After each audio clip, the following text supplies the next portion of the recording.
Is this being recorded?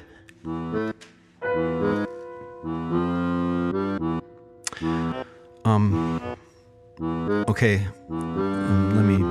Let me think. Okay, I was driving along with my wife and kids that evening. Just, I don't know, sightseeing, I guess you'd call it. And my wife was balancing our checkbook, and the kids were asleep in the back. And all of a sudden, somebody was standing in the road. There was this guy just standing in the road. This guy with no hair, and he was flagging us down. And I thought he needed help or was in trouble or something. I was going to pass him by, but my wife always says that I'm such a twerp and a wimp, and I never just dash over and spontaneously help someone. And she says I'm the kind of guy who just stands around staring into the icy water while somebody's drowning and weighing my options. So that's why this time I stopped. So I just got out of the car, and the man, this guy, he was bald. I think I said that. He said, "Give me your car." And it's a brand new car. It's a Buick LeSera. It's red. Buick LeSera. I said, "No way, Jose." And the next thing I know, the other guy reaches, well, that's when he reached in the car and opened fire on my family. I forgot to say that. There were two guys. Everything was over in like 5 or 10 seconds, or, it seemed like an hour, it seemed like these things are in slow motion, but it actually happened really fast. And it only took like 5 seconds or 10 seconds, Let's see. So I struggled with this guy, and during the struggle, he sort of fell back, and said something like, "I'm gonna get you," and he sort of shot me. He sort of shot me in the forearm or whatever. And at first I thought, "Ow, that hurts. That really hurts." And then I realized he shot me. So we kind of struggled some more, and I was kind of off balance, and I pushed him away and jumped in the car and sped off.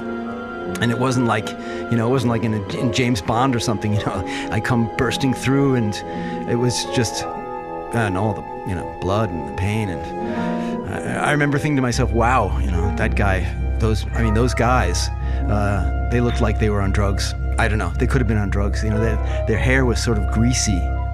They had sort of greasy hair, except for the guy who was bald. I don't know. And so let's see. And then it was so shocking, So I guess I was in shock. And I was real dizzy. So to tell you the truth, I didn't know if I felt like I was going to pass out, And I wasn't real clear, But it kept hitting me that we had to get help, and so that's when I drove to the hospital and we got help.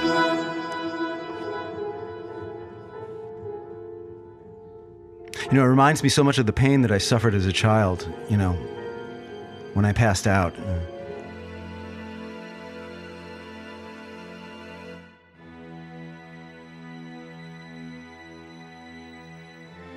I didn't do this. I did not commit this crime. I could never commit a crime like this, and I maintain my innocence.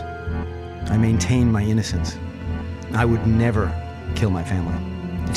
It's terribly unfair. I would never kill anyone, much less my own family. Oh, the other girl. That girl, is just a friend. That's a. There was no romantic involvement at all. It wasn't like I was seeing her on the side or anything. It was nothing serious. She's just somebody at work who I can talk to. She didn't mean anything to me, nothing.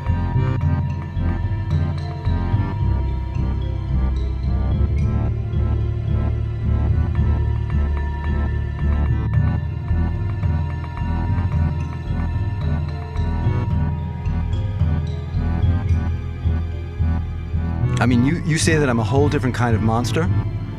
The last thing I remember is pitching forward. That's the last thing I remember. And that's my story, okay? I mean, I still maintain my innocence. This is a horrendous crime. You know, it's horrendous, and I'm not stupid. And those guys in ski masks, you know, they almost destroyed me. You know, I'm the victim. I'm the real victim in this.